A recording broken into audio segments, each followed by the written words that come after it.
there ain't no doubt I love this land. God bless the USA.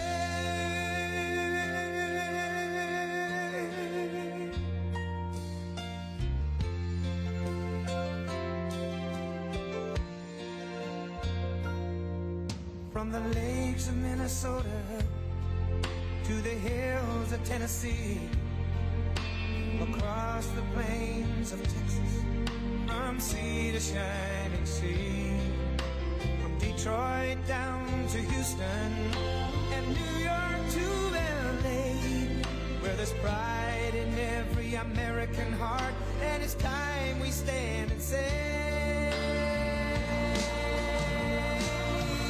that I'm proud to be an American, where at least I know I'm free. And I won't forget the men who died, who gave that right to me. And I gladly stand up next to you and defend her still today. 'Cause there ain't no doubt I love this land. God bless the USA.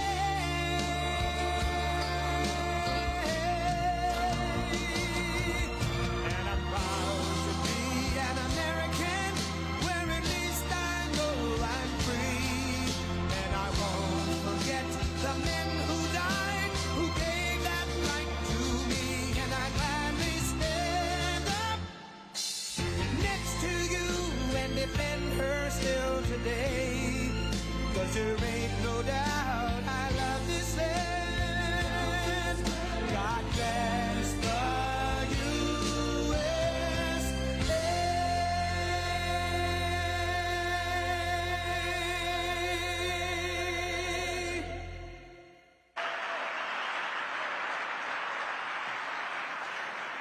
Well, thank you very much. It's an honor to be here. What a great place. What a great place, but more importantly, what great people. I want to thank His Royal Highness, the Crown Prince, for that incredible introduction. He's an incredible man. Known him a long time now. There's nobody like him. Thank you very much. Appreciate it very much, my friend. And it's a tremendous honor to return to this beautiful kingdom and be welcomed back with such extraordinary generosity and warmth. I've never forgotten the exceptional hospitality showed to us by King Solomon, who's just, we talk about that is a great man. That is a great man, a great family. And that visit took place exactly 8 years ago. The graciousness of the royal family and the Saudi people is really unsurpassed, no matter where you go. Let me also thank the countless ministers, government officials, business leaders, and distinguished guests for that warm welcome. Very warm, and I know so many of you. I'd like to call out all of your names, but we have a lot of problems. We'd be here for a long time. We don't want that, so don't be upset. With this historic state visit, we celebrate more than 80 years of close partnership between the United States and the Kingdom of Saudi Arabia. Ever since President Franklin Roosevelt met with King Solomon's father, King Abdul Aziz, aboard the USS Quincy in 1945, the U.S.-Saudi relationship has been a bedrock of security and prosperity. Today, we reaffirm this important bond, and we take the next steps to make our relationship closer, stronger, and more powerful than ever before. It is more powerful than ever before.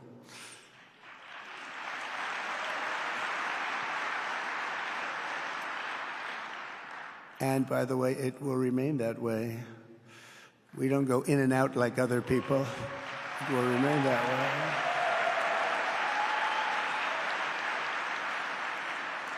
I've come this afternoon to talk about the bright future of the Middle East, but first let me begin by sharing the abundance of good news from a place called America.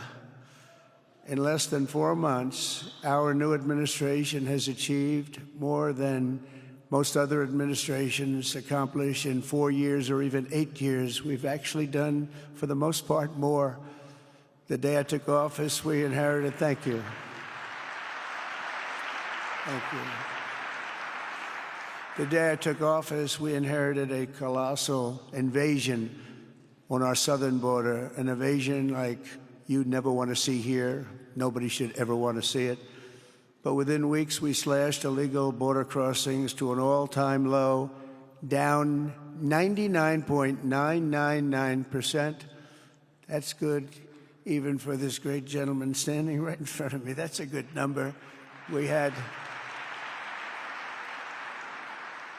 had hundreds of thousands of people. They came in at the same time last year, and last month we had, in this massive border, 3 people that got in. That's quite a difference, and we have no choice but to get a lot of the people that came in because they were not the best people. They were, in many cases, very bad people. We're getting them out. We're getting them out very fast. We're bringing them back to where they came from. We have no choice. After years of military recruiting shortfalls, enlistments in the U.S. Armed Forces are now the highest in 30 years because there is such an incredible spirit in the United States of America. We have tremendous spirit again. Just about a year ago, it was a big story, front page on every paper all over the world, that nobody wanted to enlist in our military, meaning we were way under enlisted. And just last week it came out that we had the strongest enlistment. They say 30 years, but probably it's maybe ever. They don't go back that far. It's the best, and that includes police officers, firemen, everything else. There's a great spirit in the United States right now. A brand new poll from Rasmussen just showed that the number of Americans who believe the nation is on the right track, they have a right track, wrong track, is now the highest in over 20 years. And it hasn't been anything like this because for many years it was the wrong track. And I can tell you for the last 4 years it was definitely the wrong track. But it's the highest it's been in many, many years. We renamed the Gulf of Mexico into the Gulf of America. That was very popular, other than perhaps with Mexico. And most importantly for the people in this room, the days of economic misery under the last administration are rapidly giving way to the greatest economy in the history of the world. We are rocking. The United States is the hottest country, with the exception of your country, I have to say, right? I'm not going to take that on. No, Mohammed, I'm not going to take that on. Wouldn't that be a terrible thing if I made that full statement? But I will not do it. You're hotter. At least as long as I'm up here, you're hotter. But groceries, gasoline, energy, and all other prices are down with no inflation. We have no inflation, and in a few short weeks, we've created 464,000 brand new jobs. Think of that. It's almost 500,000 jobs created just in a matter of weeks. We just reached a historic trade agreement with the United Kingdom, and over the weekend we reached a breakthrough agreement with China. Both outstanding deals. China's agreed. We have to get it down. We have to get the little details down. And Scott, you're going to work on that very hard, but China's agreed to open up to the United States for trade and everything else. But they have to do it, so we'll see what happens. But we had a very, very good meeting with both of those countries. We are cutting 10 old regulations for every new regulation. We're getting rid of all of the red tape that is so many, frankly, countries, as they get older, they develop a lot of red tape, and we're getting rid of it. We're getting rid of it at record levels. And I'm pleased to report that the United States Congress is on the verge of passing the largest tax cut and regulation cut in American history. We think we're in good shape to get that. And if we get that, that will be like a rocket ship for our country. In the first quarter of the year, the investment in America was up an astounding 22%. More than $10 trillion of new investments have been announced or are coming just since the election on November 5th. So think of that. In a very short period of time, we have over $10 trillion, and it could be much higher than that. Not everybody comes to the White House to have a news conference that they're going to be opening up in America, but they're all coming in at numbers that we've never seen before. If you take a look at other presidencies, they wouldn't do $1 trillion sometime in years. We did this in essentially 2 months because you have to say we got into office and they gave me about a month to clean up and fix up the Oval Office. And after that, we started working. And the money is pouring in, the jobs are pouring in, the companies are pouring into our country like we've never seen before. There's never been anything like it. And we let other people tariff us into losing a lot of money and a lot of jobs, and now we're tariffing them, and it's at a level that nobody's seen. It's a level that is making us a very much different country and a very different Republican Party. We won a tremendous victory in November. We won all 7 swing states, the popular vote by millions and millions of votes. The Electoral College, we won by 312 to 226. Remember, they said, well, we could get to 270. No, we got to 312. That's a big difference. And very importantly, we won counties throughout the United States, 2,660 to 451. That's why when you look at a map, they're all red. The whole country is red. Red stands for Republican. From the moment on and from the moment we started, we've seen wealth that just poured and is pouring back into America. Apple is investing $500 billion. NVIDIA is investing, and I see my friend is here, Jensen. That's very good, wherever you may be. Thank you very much, because he's putting in $500 billion. TSMC is investing. Where is Jensen, by the way? Where is he? He's standing here. Where is he? I just saw Beth. Thank you very much, Jensen. I mean, Tim Cook isn't here, but you are. What a job you've done. He said he's got 99% of the chip market. I don't know. That's a big, that's not easy to beat. But what a job you've done. Thank you. We are proud to have you in our country. You know that.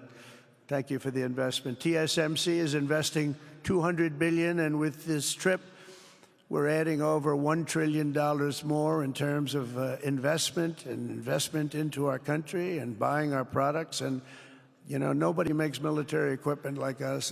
We have the best military equipment, the best missiles, the best rockets, the best everything. Best submarines, by the way. Most lethal weapon in the world. In addition to purchases of $142 billion of American-made military equipment by our great Saudi partners, the largest ever. This week there are multi-billion-dollar commercial deals with Amazon, Oracle, AMD. They're all here. Uber, Qualcomm, Johnson & Johnson, and many, many more. So I want to congratulate everybody. So many great business executives, many of you, most of you I know. And they're coming in, you know, about a month ago. They weren't that happy when they saw me. And now they're saying, sir, you're doing a great job. Thank you very much. It's amazing what a rising market will do. Oh, it's going to get a lot higher. In fact, I told people 5 weeks ago, this is a great time to buy. I got criticized for that. Now they don't criticize me anymore. People should have listened. But it's going to go a lot higher.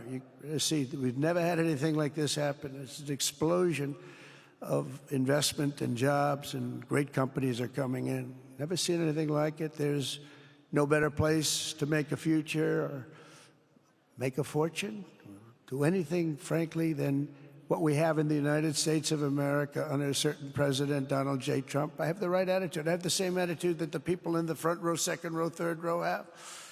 As you get back, perhaps they start to wane a little bit in terms of their view.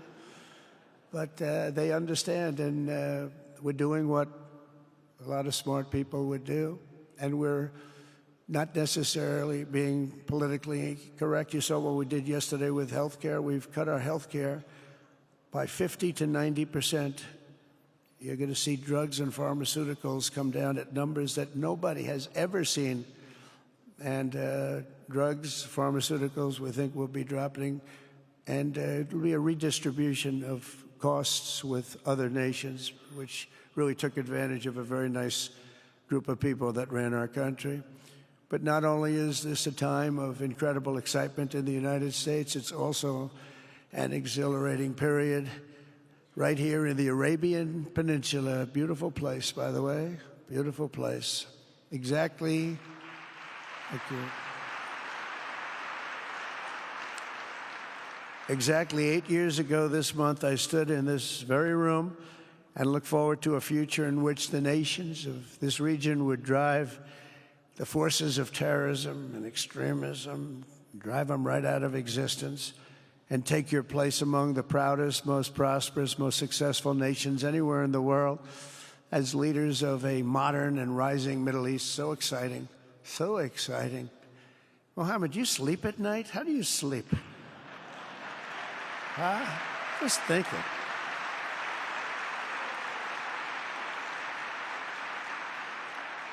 What a job. He tosses and turns like some of us.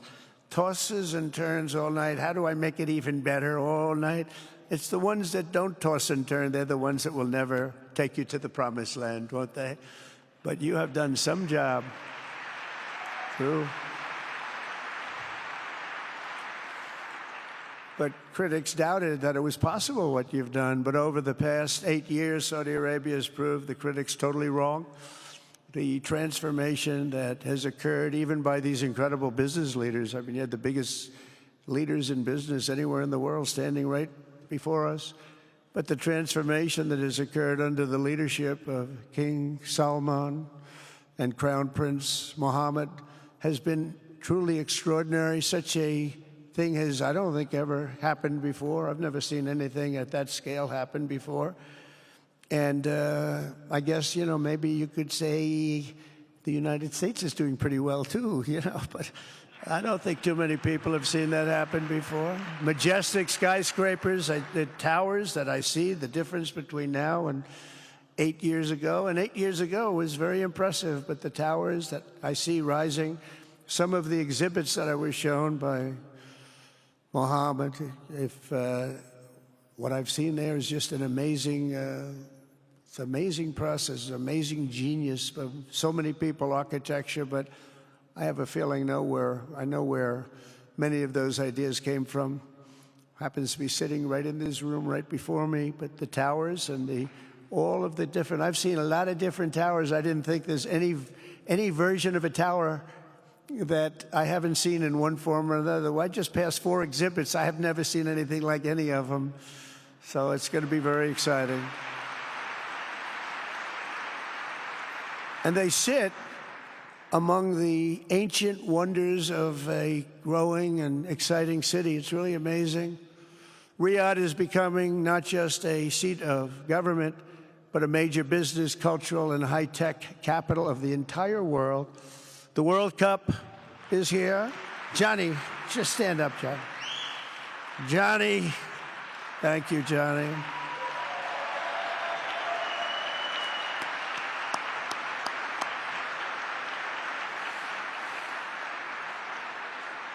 Great job, Johnny, great job. But the World Cup and the World Expo will soon be coming here, just like the World Cup is coming to the United States. It's going to be really exciting next year. The engines of Formula One racing now roar through the streets of Jeddah in a historic milestone. Other industries recently surpassed oil.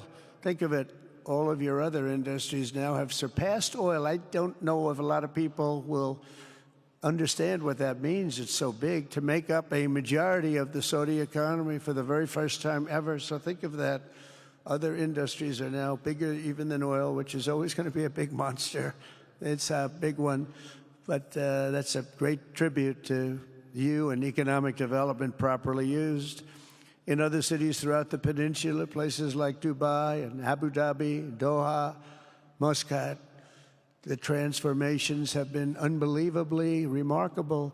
Before our eyes, a new generation of leaders is transcending the ancient conflicts of tired divisions of the past and forging a future where the Middle East is defined by commerce, not chaos, where it exports technology, not terrorism, and where people of different nations, religions, and creeds are building cities together, not bombing each other out of existence. We don't want that.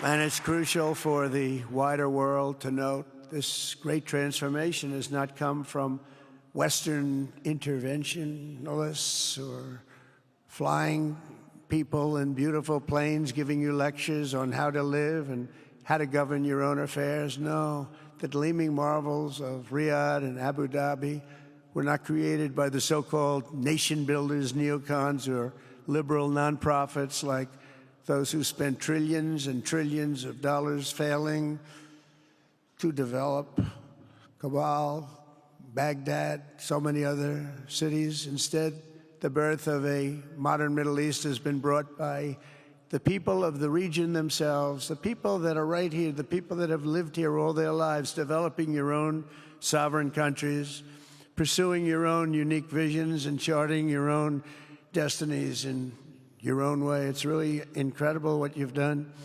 In the end, the so-called nation builders wrecked far more nations than they built, and the interventionists were intervening in complex societies that they did not even understand themselves. They told you how to do it, but they had no idea how to do it themselves.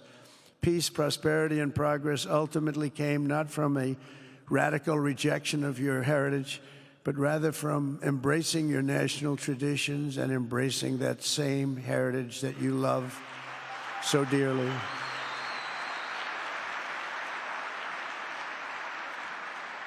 And it's something only you could do. You achieved a modern miracle, the Arabian way. That's a good way.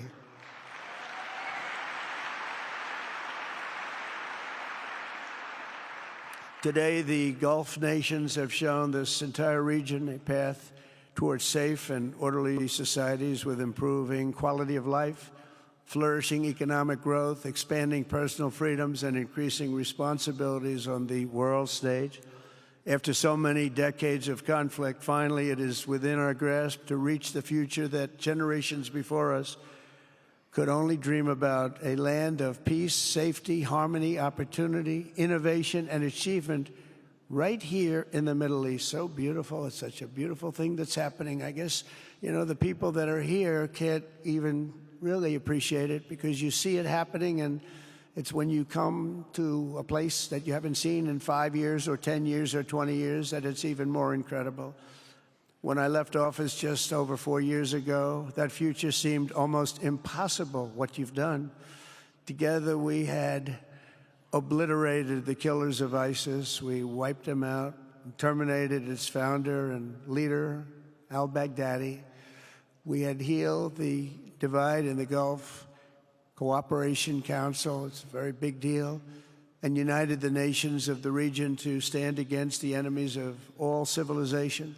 We'd imposed unprecedented sanctions on Iran and starved the regime of resources to fund terror. They were unable to fund anything because they had no money left. They had no money.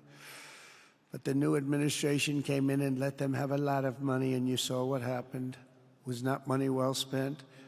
And with the historic Abraham Accords that we're so proud of, all the momentum was aimed at peace, and it aimed very successfully. It's been an amazing thing, the Abraham Accords, and it's my fervent hope, wish, and even my dream that Saudi Arabia, a place I have such respect for, especially over the last fairly short period of time, what you've been able to do, but we'll soon be joining the Abraham Accords. I think it'll be a tremendous tribute to your country, and it will be something that's really going to be very important for the future of the Middle East.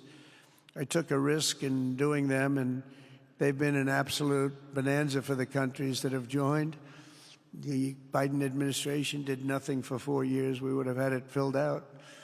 But it will be a special day in the Middle East with the whole world watching when Saudi Arabia joins us, and you'll be greatly honoring me, and you'll be greatly honoring all of those people that have fought so hard for the Middle East, and I really think it's going to be something special, but you'll do it in your own time, and that's what I want, and that's what you want, and that's the way it's going to be. When I left office, the only thing still standing between this region and its unbelievable potential was a small group of rogue actors and violent thugs seeking constantly to drag the Middle East backward and into havoc, mayhem, and indeed into war. Unfortunately, instead of confronting these destructive forces, the last U.S. administration chose to enrich them and empower them and give them billions and billions of dollars. The Biden administration, the worst administration in the history of our country, by the way, spurned our most trusted and longstanding Gulf partners, and I can say partners worldwide, one of our great, great partners, no matter who we look to, and we have great partners in the world, but we have none stronger and nobody like the gentleman that's right before me. He's your greatest representative, greatest representative.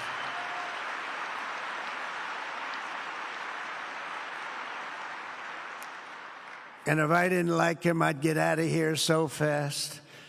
You know that, don't you? He knows me well. I do. I like him a lot. I like him too much. That's why we give so much, you know? Too much. I like you too much. Great guy. They lifted sanctions on Iran in exchange for getting nothing, and sent the regime tens of billions of dollars to fund terror and death all over the world. And they laughed at him. They laughed at our leader. And they're still laughing at our leader. They thought him a fool. And they made nothing but trouble ever since, including the funding of October 7th, one of the worst days ever in the history of the Middle East. Horrible day. Biden removed the Houthis from the list of foreign terrorist organizations, even while missiles and drones were being launched right here at your beautiful city of Riyadh, and launched at ships if they happened to be sailing in the wrong location. The Biden administration's extreme weakness and gross incompetence derailed progress toward peace, destabilized the region, and put at risk everything we had worked so hard to build together. And when you think of the great achievements that you've made, to do it in light of a pretty hostile administration, an administration that was not a believer, it makes your achievements even greater. Makes them even greater, you know that. But in a few short months since taking office, we have achieved the swift return of American strength at home and abroad, now working with the vast majority of people in this region who seek stability and calm. Our task is to unify against the few agents of chaos and terror that are left and that are holding hostage the dreams of millions and millions of great people. The biggest and most destructive of these forces is the regime in Iran, which has caused unthinkable suffering in Syria, Lebanon, Gaza, Iraq, Yemen, and beyond. There could be no sharper contrast with the path you have pursued on the Arabian Peninsula than the disaster unfolding right across in the Gulf of Iran. Think of that. They wanted to name it that. I said, they're not going to let them do that. Do you mind if I stop that? I stopped it. We're not going to let that happen.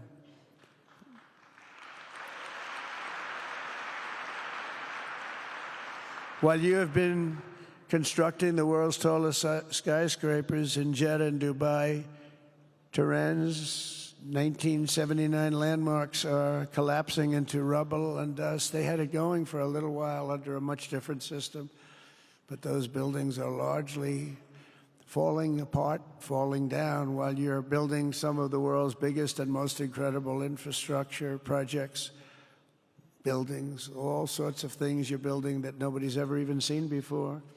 Iran's decades of neglect and mismanagement have left the country plagued by rolling blackouts lasting for hours a day. All the time you hear about it. While your skill has turned dry deserts into fertile farmland, Iran's leaders have managed to turn green farmland into dry deserts as their corrupt water mafia, it's called it the water mafia, causes droughts and empty riverbeds. They get rich, but they don't let the people have any of it. And then, of course, there's the key difference at the root of it all.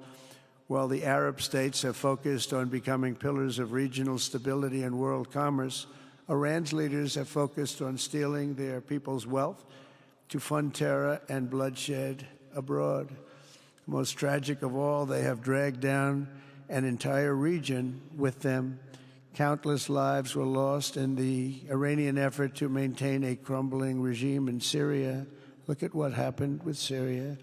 In Lebanon, their Hezbollah proxies have pillaged the hopes of a nation whose capital, Beirut, was once called the Paris of the Middle East. Can you imagine? All of this misery and so much more was entirely avoidable, absolutely avoidable. And Mohammed knew that. He knew that. Smart people knew that. If only the Iranian regime had focused on building their nation up instead of tearing the region down. Yet I'm here today not merely to condemn the past chaos of Iran's leaders, but to offer them a new path and a much better path toward a far better and more hopeful future. As I've shown repeatedly, I am willing to end past conflicts and forge new partnerships for a better and more stable world, even if our differences may be very profound, which obviously they are in the case of Iran.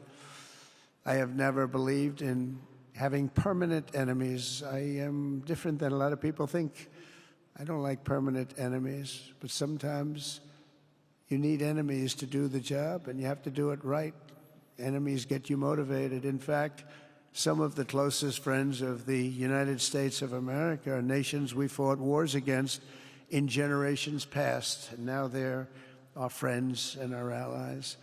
I want to make a deal with Iran. If I can make a deal with Iran, I'll be very happy. If we're going to make your region and the world a safer place. But if Iran's leadership rejects this olive branch and continues to attack their neighbors, then we will have no choice but to inflict massive, maximum pressure, drive Iranian oil exports to zero, like I did before. If you know that, they were a virtually bankrupt country because of what I did. They had no money for terror. They had no money for Hamas or Hezbollah, and take all action required to stop the regime from ever having a nuclear weapon. Iran will never have a nuclear weapon.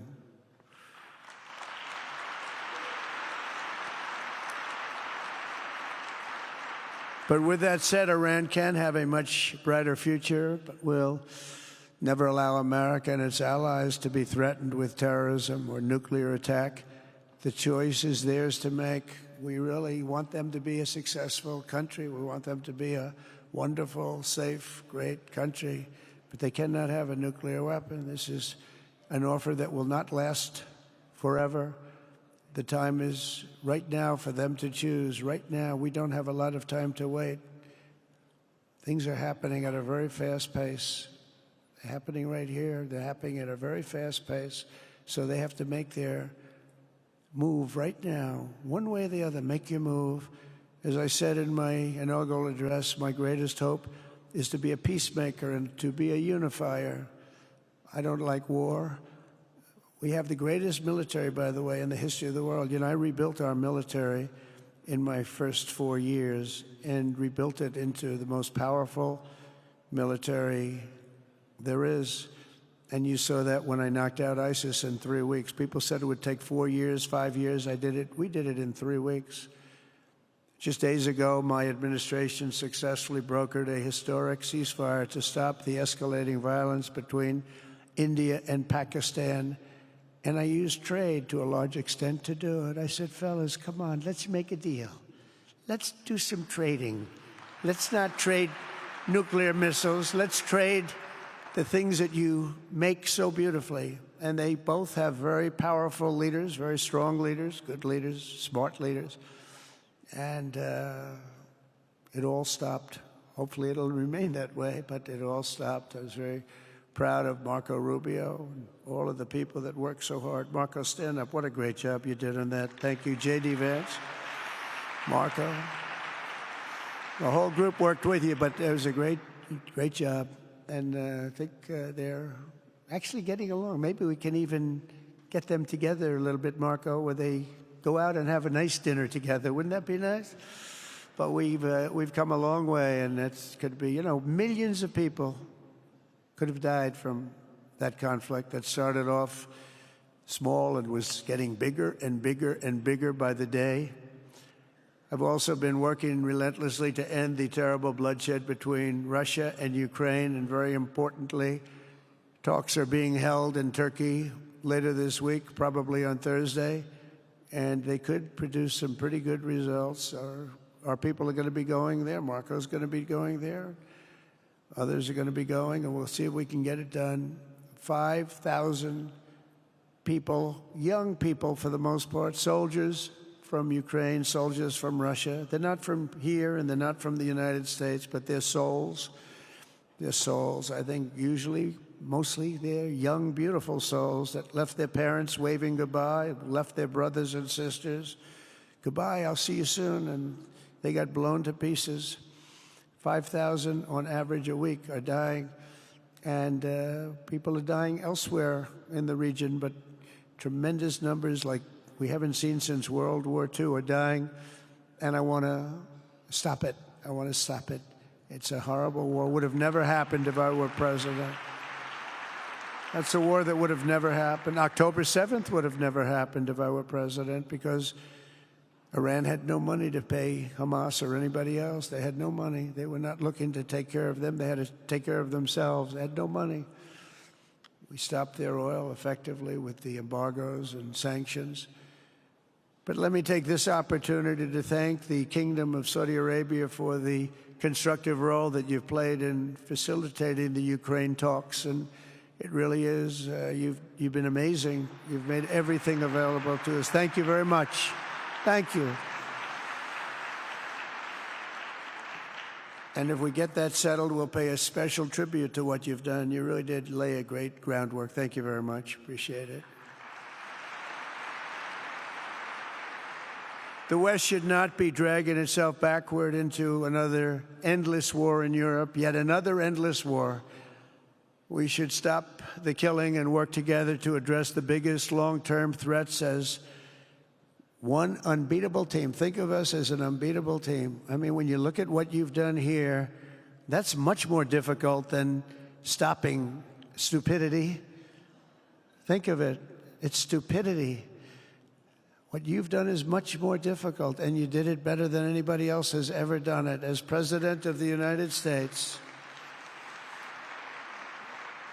my preference will always be for peace and partnership whenever those outcomes can be achieved. Always. It's always going to be that way. Only a fool would think otherwise.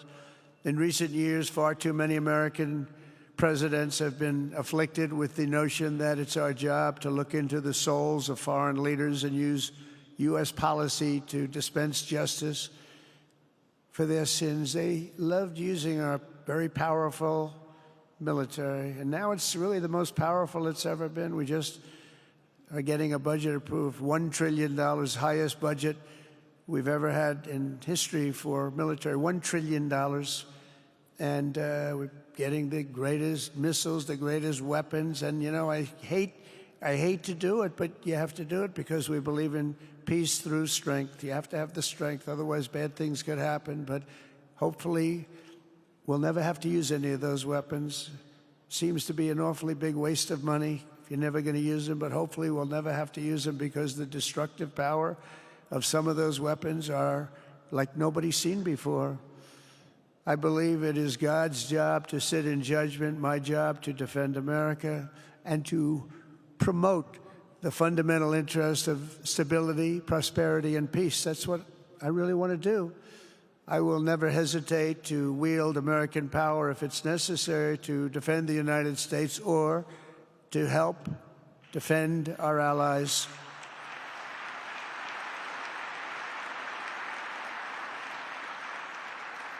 And there will be no mercy for any foe who tries to do us or them harm. We will have no mercy. They understand that. That's why I've been pretty lucky. A lot of people think, you know, he's looking to fight. He's looking to fight, and things get settled. It's an amazing thing when they really think you mean it. But we do. We have the greatest military, the strongest military, stronger than any. Nobody's even close. We have the best weapons in the world, but we don't want to use them. If you threaten America or our partners, however, then you'll be faced with overwhelming strength and devastating force. We have things that you don't even know about, you don't hear about. And if you did, you'd say, wow. In recent weeks, following repeated attacks on American ships and freedom of navigation in the Red Sea, the United States military launched more than 1,100 strikes on the Houthis in Yemen. As a result, the Houthis agreed to stop. They said, we don't want this anymore. It's the first time you've heard that from them, too. They're tough. They're fighters. But just days ago, we were asked to cease targeting commercial. They were not going to be targeting commercial ships in any way, shape, or form, or anything American. And they were very happy that we stopped. But we had 52 days of thunder and lightning like they've never seen before. This was a swift, ferocious, decisive, and extremely successful use of military force. Not that we wanted to do it, but they were shooting down ships. They were shooting at you. They were shooting at Saudi Arabia. We don't want them shooting at Saudi Arabia, if that's okay. So we hit them hard. We got what we came for, and then we got out. Since January 20th, the U.S. military has terminated 83 terrorist leaders operating across Iraq, Syria, and Somalia, including ISIS's #2 global leader. You read about that just recently. With the help of Pakistan, we apprehended the ISIS terrorists responsible for the attack on 13 American service members at Abbey Gate, that horrible, horrible disaster. During this Afghanistan withdrawal, you know, that's another thing that we don't even think about so much anymore. 13 died, but 42 were horribly wounded. But hundreds of people died overall, because I count the people on the other side. Hundreds of people just grossly incompetent. It's probably why Putin decided to go into Ukraine, something he never would have done if I were president. But we wouldn't have had the problems of October 7th if I were president. We wouldn't have had Ukraine, Russia if I were president. We wouldn't have had Abbey Gate, because there wouldn't have been any reason we were getting out, but we were getting out with dignity and with strength and power. But the way they got out was not good. I think it was the most embarrassing moment in the history of our country. And we've been working tirelessly to bring back all hostages held by Hamas. We brought back a lot already, but we're bringing back more. This weekend, we successfully negotiated the release of the last American hostage, Edan Alexander. Just came out a few hours ago, and we continue to work to get that war ended as quickly as possible. It's a horrible thing that's taking place. All civilized people must condemn the October 7th atrocities against Israel, which would never have happened again if you had probably a different president, but definitely if you had me as president. The people of Gaza deserve a much better future, but that will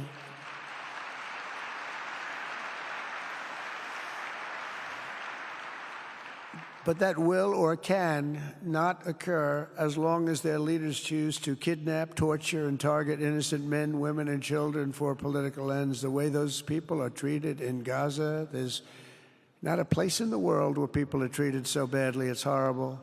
After years of suffering, two of the nations most ravaged by terror are finally beginning to end their long nightmares under the new generation of leaders. In Lebanon, where a friend of mine has just become the ambassador. He's going to be great. I said, you know, that could be a very dangerous job. He said, I was born there. I'm Lebanese. I love that country. I said, but it's very dangerous. You know, this is a friend of mine from New York. I said, but it's very dangerous. Are you sure you want to do it? I never thought of him as being a warrior, but he is a warrior. He loves his country. He said, if I'm injured or die, I'm dying for a country that I love. He grew up there. It's horrible what's happened in Lebanon, but you have a great ambassador, I can tell you that. In Lebanon, which has been endlessly victimized by Hezbollah and their sponsor, Iran, a new president and prime minister have brought the first real chance in decades for a more productive partnership with the United States, and we're going to work with their new ambassador and everybody else, Marco, and we're going to see if we can really help them out and let them get over that very high grid that they're going to have to get over. My administration stands ready to help Lebanon create a future of economic development and peace with its neighbors. They have tremendous people in Lebanon, doctors, lawyers, great professional people. I hear it so many times. Likewise, in Syria, which has seen so much misery and death, there is a new government that will hopefully succeed in stabilizing the country and keeping peace. That's what we want to see in Syria. They've had their share of travesty, war, killing, many years. That's why my administration has already taken the first steps toward restoring normal relations between the United States and Syria for the first time in more than a decade. And I'm very pleased to announce that Secretary Marco Rubio will be meeting with the new Syrian foreign minister in Turkey later this week. And very importantly, after discussing the situation in Syria with the Crown Prince, your Crown Prince,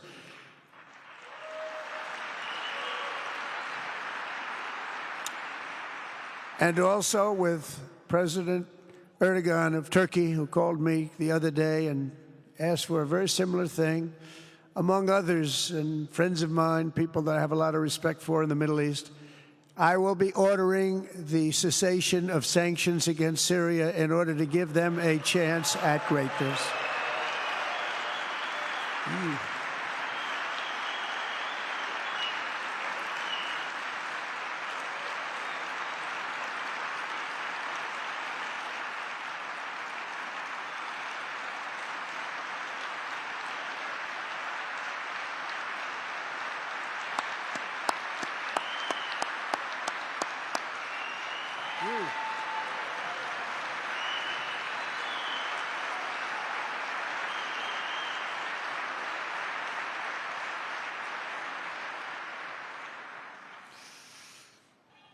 Oh, what I do for the Crown Prince. The sanctions were brutal and crippling and served as an important, really an important function, nevertheless, at the time. But now it's their time to shine. It's their time to shine. We're taking them all off, and they're going to have, I think they're going to have, based on the people and the spirit and everything else that I'm hearing about. So I say good luck, Syria. Show us something very special like they've done, frankly, in Saudi Arabia, okay? They're going to show us something special. Very good people. Everywhere we can, my administration is pursuing peaceful engagement, offering a strong and steady hand of friendship to all that will take it in good faith. Together, we have made unprecedented strides and tremendous progress, and we're still just at the dawn of the bright new day that awaits for the people of the Middle East, the great, great people of the Middle East. If the responsible nations of this region seize this moment, put aside your differences and focus on the interests that unite you, then all of humanity will soon be amazed at what they will see right here in this geographic center of the world. It really is. It's like a center of the world and the spiritual heart of its greatest faiths. For the first time in 1,000 years, the world will look at this region not as a place of turmoil and strife and war and death, but as a land of opportunity and hope, just like you've done right here, a cultural and commercial crossroads of the planet. Security and stability will lift millions into lives of safety and success, and the nations of this region will be free to realize your highest destinies, honor your proud histories, harness amazing new opportunities, and bring incredible glory to Almighty God. People will come from all over the globe to be inspired by the cities you build, the businesses you create, the technologies you invent, and the beauty, talent, and potential you unleash right in the hearts of your citizens. Each of you will be able to take tremendous pride in the legacy you will leave to your children, because you will have given them the ultimate blessings of prosperity and peace. So important. In the United States, we've launched the golden age of America. It's the golden age. We see it. We see it with all that money, trillions and trillions of dollars pouring in, hundreds of thousands of jobs coming in with it. And with the help of the people of the Middle East, the people in this room, partners throughout the region, the golden age of the Middle East can proceed right alongside of us. We will work together. We will be together. We will succeed together. We will win together. And we will always be friends.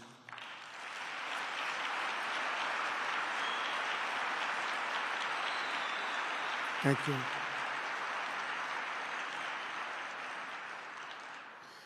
So, Mohammed, I want to thank you again very much for having me. And as a representative of what I think is the greatest nation in the world, we are with you all the way, and you have a tremendous future. Thank you very much. And please pay my respects to your father. Thank you very much. Thank you.